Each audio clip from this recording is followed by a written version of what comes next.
Arlington Heights, Illinois, and we here have a vintage Montgomery square button.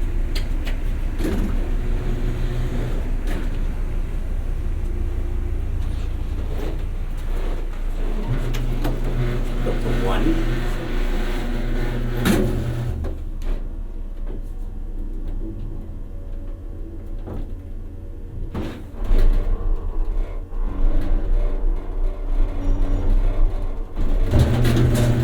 Wow, that's a nice surprise. Low on oil.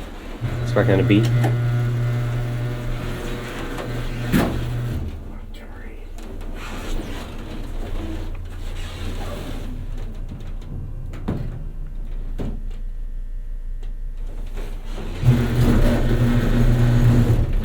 door operators, I was going to say.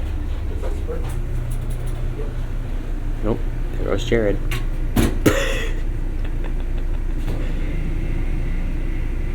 Guess he's going back up after the elevator crushed his hand almost. So, that...